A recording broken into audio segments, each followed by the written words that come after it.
မြန်မာတက်ကရက်29ခုနှစ်ပါ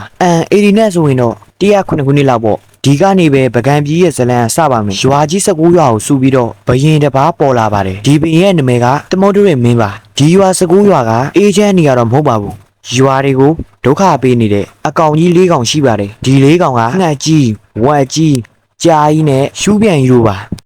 တကယ်ရှိခဲ့လာတော့ကျွန်တော်လည်းမသိပါဘူးဒီလိုနဲ့တနေ့ရောက်တော့လူတစ်ယောက်ပေါ်လာပါတယ် အခုကျွန်တော်အင်းလို့ပြောရလို့ရ သူ့မှာမြားတက်တက်လည်းပါပါတယ်ဒီမြားမှာရတနာကြီးလည်းစီထားပါသေးတယ်သူ့နာမည်ကတော့ကိုကျော်ကြီးလို့ခဏမှတ်ထားလိုက်ပါကိုကျော်ကြီးကပေါ်လာတဲ့ဆိုပကံကိုတန်းသွားပြီးတော့ကြာကြီးရှူးပြန်ကြီးနဲ့ဝက်ကြီးတို့ကိုမြားနဲ့ပြစ်တက်လိုက်ပါတယ်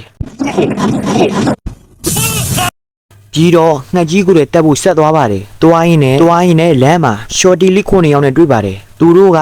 ငှက်စာကျွေးဖို့လာတာပါဒီအချိန်မှာပဲငှက်ကြီးရောက်လာပါတယ်ရောက်တယ်ဆိုဒီငှက်ကြီးကိုကိုကျော်ကြီးကပဲမြားနဲ့ထပ်ပြီးတော့ပြစ်တက်လိုက်ပါတယ်ကြီးတော့ငှက်တောင်ကိုချို့ပြီးတော့ရှော်တီလီခွန်းရဲကိုရွက်ပြီးပြန်ခိုင်းလိုက်ပါတယ်အလာတုံးကငှက်စာရွက်ရတာတောင်ဒီလောက်လေးမယ်မထင်ပါဘူးဒီအကြောင်းကိုရွာ19ရွာရဲ့မင်းကြီးကြားတော့ချက်ချင်းကိုကျော်ကြီးရှိတဲ့နေရာကိုလိုက်သွားပါတယ်ဒီတော့မှကိုကျော်ကြီးကတကောင်းပြည်ရဲ့မင်းသားမှတည်သွားပါတယ်မင်းကြီးကလည်းတမီတိစန္ဒာဒေဝီနဲ့ပေးထားလိုက်ပါတယ်ဒီလိုနဲ့ကိုကျော်ကြီးရဲ့နာမည်ကစောထီးပါမင်းသမီးနဲ့စောထီးနဲ့ညာတော့ဘာဖြစ်မလဲဘယင်ဖြစ်မှာပါဒါဆိုရင်တော့မှားပါတယ်ဘာဖြစ်လို့လဲဆိုတော့စက်ကြည့်ပါဒီလိုနဲ့သမုဒ္ဒရမင်းကြီးဟာ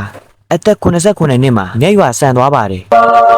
ပြီးတော့စောထီးကဘယင်ဖြစ်ဖြစ်နဲ့ရတိကလူဝဲလဲပြီးတော့ဘယင်ဖြစ်လာပါတယ်ဒီရတိကစောထီးငယ်ငယ်ကပညာသင်ပေးခဲ့တာကြောင့်စောထီးကဆေးအောင်ကျေးဇူးဆက်တဲ့အနေနဲ့ဘယင်မြောက်လိုက်တာဖြစ်ပါတယ်ဒီလိုနဲ့ရတိကနေလူဝဲလဲပြီးတော့ဘယင်ဖြစ်လာတာကြောင့်ရတိကြောင်မင်းဆိုတဲ့ဘွဲကိုရခဲ့ပါတယ်အသက်84နှစ်ရောက်မှဘယင်ဖြစ်တာတော့မင်းစည်းစိမ်ကို15နှစ်လောက်ခံပြီးတော့တက်တော်106ခုနှစ်မှာနှဲ့ရွာဆန်သွားပါတယ်စေရရတိရကောခေါ်သွားမှစောထီးဘယင်စလုပ်ပါတယ်ဘယင်ဖြစ်လာတော့ရိုးရိုးစောထီးတော့မဟုတ်တော့ပါဘူးပြူစောထီးမင်းဖြစ်သွားပါတယ်သူ့မှာမိဖုရားနှစ်ပါးရှိပါတယ်တစ်ပါးကသီတိစန္ဒာဒေဝီဖြစ်ပြီးတော့နောက်တစ်ယောက်က Dragon မင်းသမီးကရဏဘာအမ်တီဦးပါဒါတော့ဖတ်ရလို့အောင်ပြောပြတာပါနာမည်အပြည့်စုံကနာမည်နှစ်ခုစလုံးရဲ့နောက်မှာဒေဝီထည့်လိုက်ပါ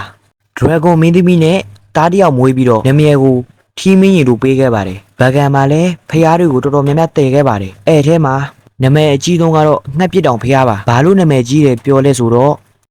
ဘာရင်လည်းမစားဘူး။သပင်ကောင်းရင်လည်းမစားဘူး။ဒီလိုကြီးရင်လည်းမစားဘူး။ပိန်ရင်လည်းမစားဘူး။ဝိုင်းရင်လည်း